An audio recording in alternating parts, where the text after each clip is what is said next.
樓市焦點。到星期六呢，新城地產街時間直播室裏面呢，有潔瑩同埋我哋今個月嘉賓主持啊，10月份嘅嘉賓主持呢係中原地產董事 Sandy 劉英琳啦。Hello，Sandy 你好。Hello， 你好，潔瑩。咁我哋請埋呢，我哋呢樓市焦點嘅嘉賓呢，同我哋分析下呢個市況究竟係點，就係呢香港都會大學李兆基商業管理學院嘅助理教授林一鳴啊。Hello， 你好。Hello， 大家好。係啦，咁啊，你上到嚟呢，自不然要問你投資環境啦，又要問下你呢點睇佢而家個市況啦。特別係呢，即係特朗普上場去到而家呢，今年年初一路到而家有關稅政策啦，近日美國政府又停擺啦，加上仲有地緣政治嘅唔明朗因素啊，法國啊、日本啲政局又未定等等啦。咁啊，金價呢就一度呢就飆升到去$4000一盎司樓上啦。點睇而家個投資環境呢？嗱，其實而家嘅投資環境呢，相對又有少少混亂嘅。投資者嚟計，點解要買金呢？咁梗係避險啦。當個市場越亂，同埋譬如你話美股，話即係過去嗰2-3年都升咗咁多，話而家買又好似冇乜水位喎。你話買其他嘢好似回報一般，變咗避險買金，所以你見到金呢一路都個價係上緊去。主要原因我覺得都係大家覺得啊太亂，有關稅有其他嘢，咁我係避險咯。係啊，暫時呢個趨勢都好似繼續行緊嘅。嗱，頭先講到金啦，就你講到好多唔穩定啊，好多避險。其實有冇最強嘅原因呢？因為係戰爭嘅問題，令到大家即係我都係買定金安全啲咁樣咧。其實都會有少少嘅，呢個就係金價。譬如2年前開始踏嘅起步點一路升啦。開頭嘅時候，譬如你話俄烏又有戰爭，咁中東又有各方面，咁其實嗰陣呢係吸引咗一啲資金去買金嘅。咁而喺個金裏邊嘅話，過去嗰2年其實個回報都幾好，都係你買落咗一啲，梗係譬如我自己唔走啦，係啦。咁你未買嘅，咁你可能有少部分人好似你話真係驚美股會唔會到頂啦？因為只要過去真係話升咗成倍咁多，咁可能部分資金，我擺落去金擺少少啊，你話買 Bitcoin 又驚，買其他美股又升得多，咁所以暫時都係有個避險，個趨勢未點變啦，而家都係。係因為佢都係有限供應啊嘛，金係。係啦，係嘛。咁我又講到翻個減息啦。咁其實嗱話香港話美國減息啦，香港又跟得好少啦。其實呢個減息咧，我哋普通市民咧好大嘅期望，但實際經濟數據上係咪支持到減息㗎？其實嗱，你話如果我只要睇嘅話咧，當然而家有兩邊去睇嘅。你話經濟數據嘅話咧，其實有少少唔係好支持減息啊。譬如8月美國最新出嘅 CPI 已經去到2.9，嚟緊個趨勢，因為6月、7月其實仲係2.7嘅啫。咁啊，由於即係佢好多嘅關稅戰，大家都知道關稅其實加啲錢去咗邊呢？都係啲產品，譬如美國人你買中國產品又好，其他你個價錢一定會貴咗噶嘛，唔會平咗。有機會轉嫁俾消費者，都好大機會轉嫁俾消費者。所以如果你話個通脹嘅話呢，個趨勢好明顯係上升，咁嚟緊幾個月一定會破3㗎啦。咁同佢2% 個目標又爭啲咯。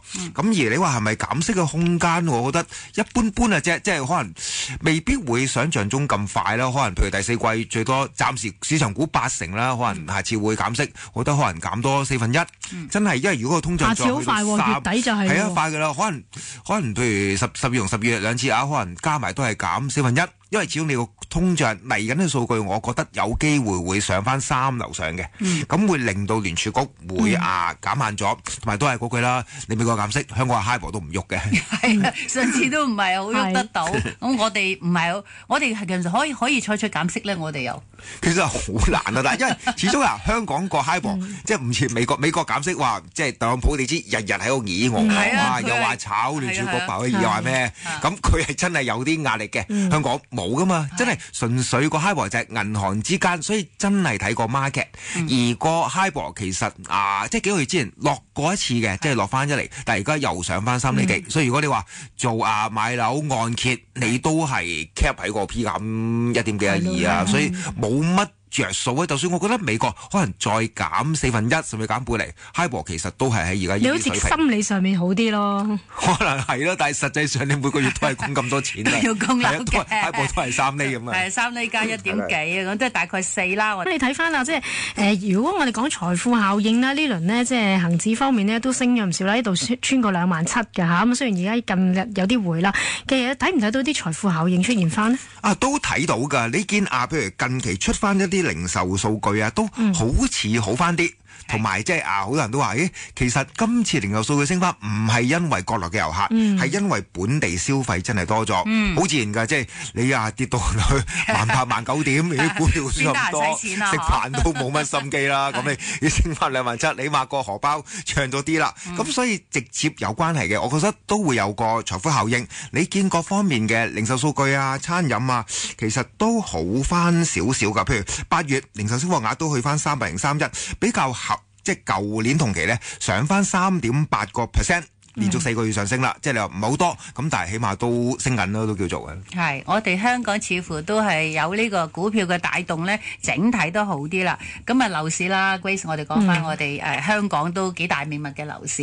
咁你睇唔睇到話其實樓市嘅支持力啊，係咩數據你可以評估到佢嘅市況呢？用咩數據去考慮？其實當然如果係話睇樓市嘅，一定係睇個成交先至再睇個價。如果你話睇個價，基本上冇乜點喐到啦，係啦。但係個成交其實今年係好明顯好過舊年嘅。嗱，譬如如果你話2024年，我跟翻政府嘅數據啦，一手16,900，二手36,100，加埋53,000個成交左右啦。但如果你話去到9月底呢，其實總成交量已經接近嗰個數㗎啦，去到48,000幾。我諗如果10月中其實過咗5萬㗎啦，一手都差唔多係15,000。其實一手嘅成交係接近做翻晒舊年全年㗎啦。咁而二手都做咗33,000，所以呢，平均我估計今年嘅成交其實應該會過6萬宗嘅，一手二手都會超越舊年，所以睇呢個呢，嗰一個市場住宅其實不嬲，我覺得唔係好差，但係呢個量翻嚟個價就可能都係橫行左右咯。咁啊，當然啦，今年首3個月樓市表現係點樣呢？或者全年方面預測呢，有冇啲咩變動呢？休息翻嚟詳細傾下。樓市焦點。繼續翻嚟呢，我哋有林一鳴喺度呢，同我哋講下市況，講下成個投資環境啦。咁而家講緊呢，我哋呢賣地方面呢，啱啱公布咗新一季嘅賣地表啦。其實就係推一幅地皮出嚟招標啫。其實我哋成日講呢，以往我哋靠呢就土地方面呢係一個主要嘅收入來源啦。咁近年呢，其實大家知道啦，賣地收入方面唔係流標呢，就係賣得唔好啦。咁所以基本上面呢，都唔能夠靠呢個啦。嚟緊呢個方向點樣走呢？嗱，其實你話如果即係比較起之前啦，之前始終係賣地收入佔咗係一個比較大嘅一個政府收入，講緊係過千億，但係你見呢幾年真係相對都比較差啲，所以220億啫，好似係啊，你以前係過千億，咁你而家跌咗可能8成9成，咁當然呢個原因就變成咗一個嘅赤字啦。咁唯一都係努力啲咯，睇下即係政府都好努力咁拓展其他方面嘅收入，譬如高科技其他。不過暫時可能要等多少少時間咯，可能都要，或者可能等北部都會區到時咁多地皮賣啦，睇下有冇發展商有興趣做翻啲收入翻嚟咯。係，咁我哋北區而家睇落去啲土地好似唔係好值。唔係好有俾要收得到錢嘅，因為我哋要引領產業入嚟啦，我哋要俾啲土地嘅資源去吸引新嘅行業啊，或者我哋變啲規劃上嘅嘢，都係想引進你頭先講啦，新科技啦、新產業啦，為我哋未來嘅經濟向前推動。咁其實香港經濟睇得到我哋而家未來嘅動力會響邊方面呢？其實我諗香港真係需要轉型嘅。咁你話以前譬如就算港英政府真係高地價收入，咁然之後各方面地產又蓬勃啦，成交又多，咁當然嗰度係製造咗好多嘅財富出嚟嘅。咁當然市民都會開心啦，話譬如我揸住棟樓年都係咁升，股票又升。咁但係而家嘅話呢，你見有時唔可以長遠嘅，咁變咗可能都要發展翻其他嘅產業啦。所以你話北部都會區政府都講過啦，唔係真係一個土地項目，唔係靠賣地嘅，希望有啲大嘅國內嘅企業譬如你要去到落戶香港，可能做廠房啊，做研發啊，做一啲嘅新科技啊，咁可以令到香港有一個譬如喺科技上高嘅出路可能譬如一啲好大嘅公司嚟去做當然佢會有收入，佢會有盈利，當然佢會交稅俾政府，咁希望係咁樣啦。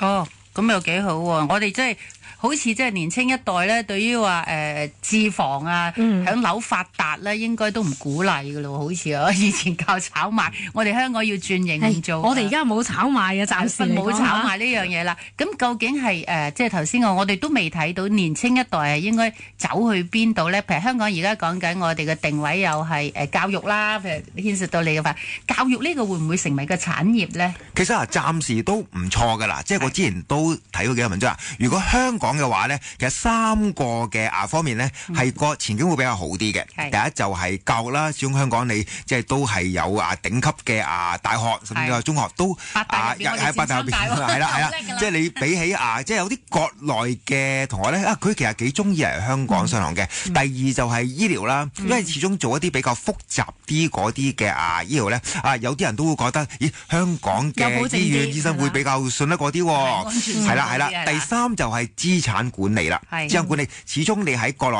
投資各方面都有啲限制啦。咁變咗如果你嚟到香港例如譬如你經香港去投資外國嘅市場賺錢各方面都會比較好啲。其實呢個就諗少少去我哋家族辦公室 family office 嗰度就係啲超級富豪，可能好多10億身家嘅，咁有啲咁樣幫佢嘅資產管理。咁有個講呢，呢3方面呢，起碼係今日嘅優勢嚟嘅。咁如果可以做得好嘅話，我咁都希望可以幫政府帶嚟啲收入啦。我哋旅遊得唔得㗎？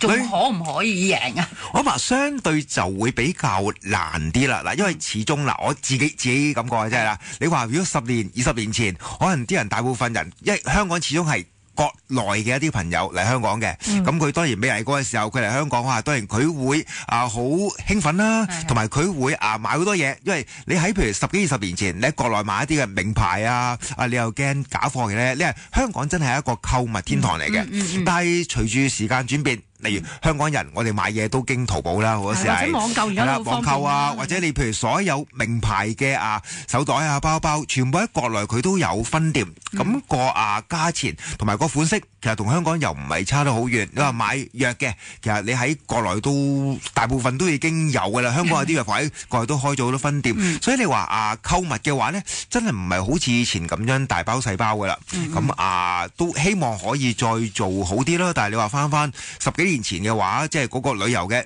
頂峰啦，就比較難啲啦。咁但係你點睇我哋而家嘅經濟狀況呢？特別係即係我哋見到即係政府都估計我哋嗰個經濟嘅情況呢，其實下半年係越嚟越好啦。特別係黃金週之後，市面又熱鬧咗啦。而家個力度方面個經濟情況又係點呢？其實如果你話睇今年嘅話，各方面香港都比舊年好咗嘅。